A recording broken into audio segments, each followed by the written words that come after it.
जय माता रानी दोस्तों, आप सभी का बहुत बहुत स्वागत है आपके अपने चैनल राधा कृष्ण ऑफिशियल में। उम्मीद करती हूँ आप लोग बहुत अच्छे होंगे। तो ये बताने के लिए कमेंट बॉक्स में जय श्री विष्णु जरूर लिखिएगा। तो चलिए दोस्तों, आज हम इस वीडियो में पौष मास के 13वें अध्याय की कथा सुनेंगे। तो कथा बड़ा ही रोचक है, नारद जी और विष्णु भगवान की कथा है। तो आप लोग कथा पूरा जरूर सुनिएगा, बहुत ही सुंदर कथा है। और कथा सुनने के बाद में आप लोग वीडियो को लाइक और चैनल को सब्सक्राइब जरूर कर दीजिएगा। तो चलिए सुनते हैं आज पौष मास के 13वें अध्याय की कथा। एक बार देव ऋषि नारद जी के मन में आया कि भगवान के पास में बहुत महल आदि है, एक आध हमको भी दे देते तो यहीं आराम से टिक जाते, नहीं तो इधर उधर घूमते फिरते रहते हैं। भगवान के द्वारिका में बहुत महल थे। नारद जी ने भगवान जी से कहा कि भगवान, आपके बहुत महल है, एक हमको दे देते तो हम भी आराम से रहते। आपके यहाँ खाने पीने का भी इंतजाम अच्छा है। भगवान ने सोचा कि यह मेरा भक्त है, विरक्त सन्यासी है, अगर यह कहीं राजसी ठाठ में रहने लगा तो थोड़े दिन में ही इसकी सारी विरक्ति भक्ति निकल जाएगी। हम अगर इन्हें सीधे मना करेंगे तो यह बुरा मान जाएंगे, लड़ाई झगड़ा करेंगे। इतने महल है और एक महल नहीं दे रहे हैं। तब भगवान ने चतुराई से काम लिया और नारद जी से कहा कि नारद जी, आप जाकर देख लीजिए, जिस मकान में जगह खाली मिले वही मकान मैं आपके नाम कर दूंगा। नारद जी वहां से चले तो भगवान की तो 16,108 रानियां और प्रत्येक कमरे में 11-11 बच्चे भी थे। यह द्वापर युग की बात है। सब जगह नारद जी घूमे लेकिन कहीं एक कमरा खाली नहीं मिला, सब भरे हुए थे।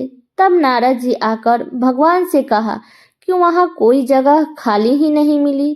तब भगवान ने कहा, तो मैं फिर क्या करूं, अगर होता तो मैं आपको जरूर देता। तब नारद जी के मन में आया कि यह तो भगवान ने मेरे साथ धोखाधड़ी की है, नहीं तो कुछ ना कुछ करके किसी के इधर उधर शिफ्ट करा करके खिसका करके एक कमरा तो दे ही सकते थे। इन्होंने मेरे साथ धोखा किया है तो अब मैं भी इन्हें मजा चखा कर छोड़ूंगा। नारद जी रुक्मिणी जी के पास पहुंचे तो रुक्मिणी जी ने नारद जी का आव भगत बड़े ही प्रेम से किया। उन दिनों भगवान सत्यभामा जी के यहाँ रहते थे। एक आध दिन बीता तो नारद जी ने उनको दान की कथा सुनाई और सुनाने वाले स्वयं नारद जी ही थे। दान का महत्व सुनाने लगे कि जिस चीज का हम दान करेंगे वही चीज हमें अगले जन्म में मिलती है।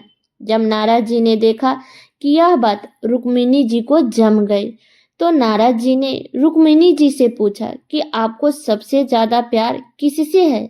तब रुक्मिणी जी ने कहा, यह भी कोई पूछने की बात है, भगवान हरि से ही है मेरा प्यार। तब नारद जी ने कहा, तो फिर आपकी यही इच्छा होगी कि अगले जन्म में आपको वही मिले। तब रुक्मिणी जी बोली, इच्छा तो यही है। तब नारद जी ने कहा कि अगर इच्छा है तो फिर दान कर दीजिए, नहीं तो दान अगर नहीं कीजिएगा तो आपकी सौत भी बहुत है, अगर उनमें से किसी ने पहले दान कर दिया हुए उन्हें मिल जाएंगे, इसलिए दूसरा कोई करे इससे पहले आप ही कर दीजिए। अब रुक्मिणी जी को यह बात तो जच गई कि जन्म जन्म में भगवान मुझे ही मिले तो दान कर देना चाहिए। अब रुक्मिणी जी से नारद जी ने संकल्प करा लिए। अब क्या था, नारद जी का काम तो बन गया और वो वहां से सीधे सत्यभामा जी के महल में पहुंच गए और भगवान से कहे कि उठाओ कमंडल और चलो मेरे साथ। तब भगवान ने कहा, कहाँ चलना है और बात क्या है। तब नारद जी ने कहा कि बात कुछ नहीं है, आपको मैंने दान में ले लिया है, आपने मुझे एक कोठरी भी नहीं दी तो मैं अब आपको बाबा बनाकर पेड़ के नीचे सुलाऊंगा। नारद जी ने अपनी और रुक्मिणी जी की सारी बातें भगवान को सुनाई। तब भगवान ने कहा, रुक्मिणी ने दान दिया है वह तो ठीक है, और भी पटरानियां हैं उससे तो मिलाए। तब भगवान ने सारे गहने गांठे रेशम के कपड़े सब खोलकर सत्यभामा जी को दे दिए और बलगल वस्त्र धारण करके भस्म लगा करके और कमंडल लेकर वहां से चल दिए। तब भगवान को ऐसा देखकर रुक्मिणी जी का होश उड़ गए। तब रुक्मिणी जी ने पूछा, स्वामी ये क्या हुआ? तब भगवान ने कहा, पता नहीं, नारद जी कहते हैं कि तूने मेरे को दान कर दिया है। रुक्मिणी जी ने कहा, हाँ। लेकिन रुक्मिणी जी ने कहा कि लेकिन ये आप कपड़े, गहने और ये उत्तम केसर छोड़ करके और ये भस्म लगा लग करके आप कहाँ जा रहे हैं?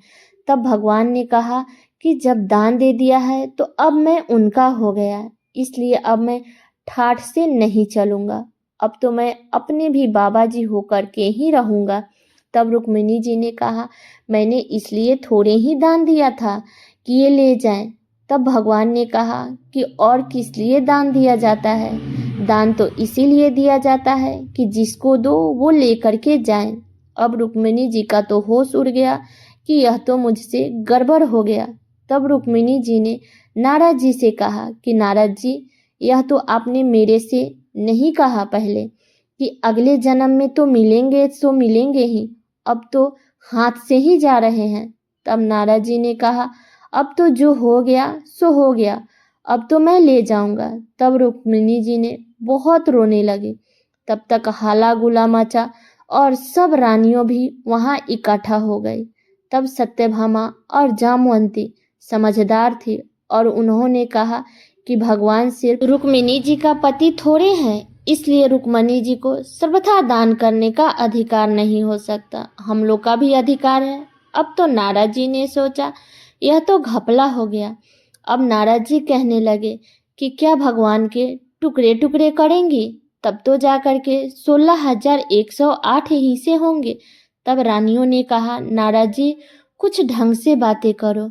तब नारद जी ने विचार किया कि अपने को तो महल ही चाहिए था और यही यह लोग दे नहीं रहे थे। अब मौका ठीक है, समझौता पर बात आ रही थी। अब नारद जी ने कहा कि भगवान का जितना वजन है उतना का तुला दान कर देने से भी दान मान लिया जाता है।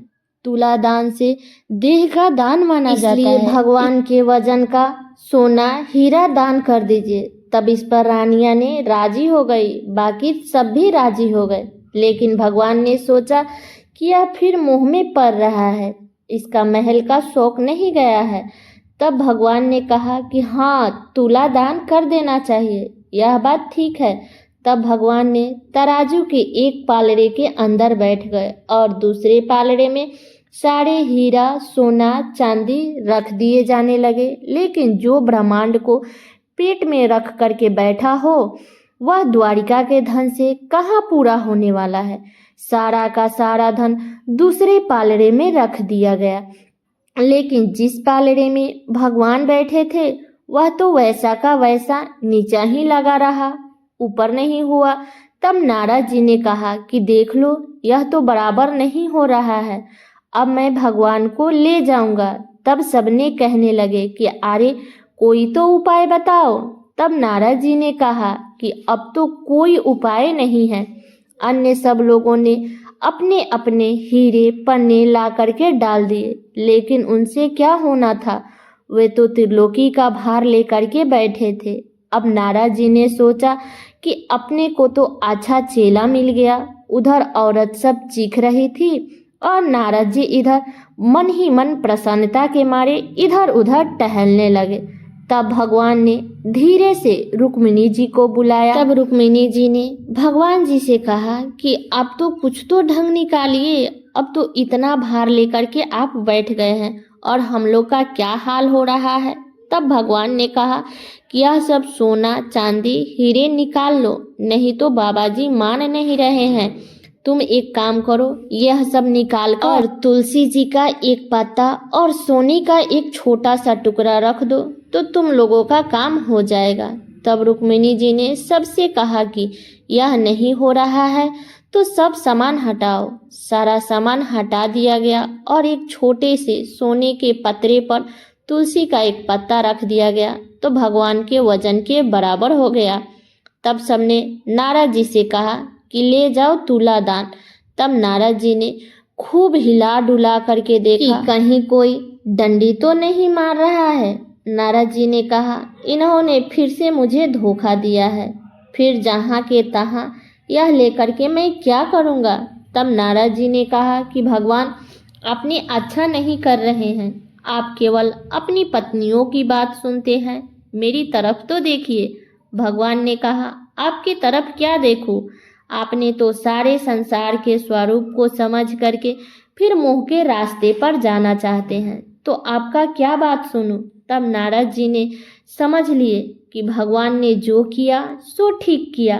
तब नारद जी ने कहा कि एक बात मेरी जान लीजिए, आपने मेरे को तरह तरह के नाच आदि काल से नचाया और मैंने तरह तरह के खेल आपको दिखाया। कभी मनुष्य, कभी गाय इत्यादि पशु, कभी इंद्र, वरुण आदि। संसार में कोई ऐसा स्वरूप नहीं है जो 84 के चक्कर में किसी न किसी समय में हर प्राणी ने नहीं भोग लिया हो। अनादिकाल से यह चक्कर चल रहा है।